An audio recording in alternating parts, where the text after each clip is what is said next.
Expectations in a classroom must be clear in order to create a positive environment that encourages learning. When expectations are outlined at school, research has shown that behavior and learning are significantly improved. Expectations communicate how students treat each other and the teacher.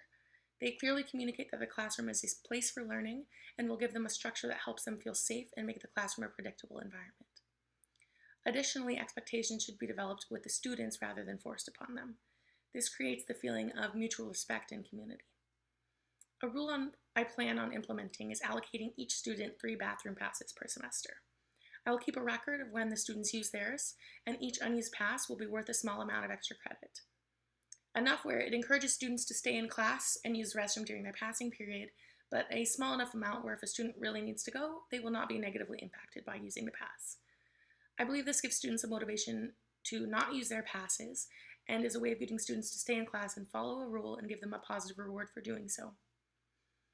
Procedures communicate how students operate in the classroom as opposed to expectations. A procedure I plan to implement in my classroom is having an entry task at the beginning of every class. This sets expectations, creates a routine, and gets students started right when they enter the class.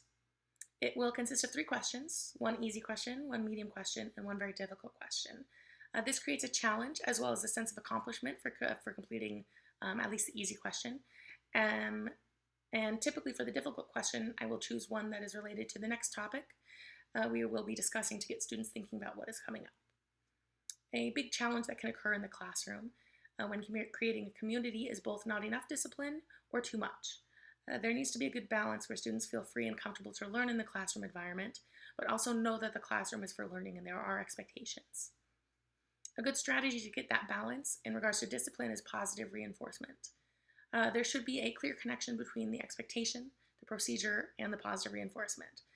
This is one of the most effective ways to encourage students to follow the rules. Also, repeating the rules and expectations regularly, especially in those first few weeks of school, will emphasize their importance and keep them fresh in students' minds.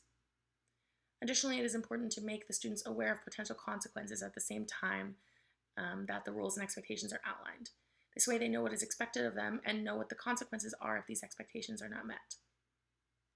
Unfortunately, there will be times when, even with clear outlines and positive reinforcement of rule following, some students will require extra help and consequences are needed for disruptive behavior. Technology is an amazing tool that can aid teachers and provide differentiation in the classroom. There are tons of online resources that can be great for students to get material explained to them in different ways. Aid them when they are at home without someone who can help them, and give them extra practice.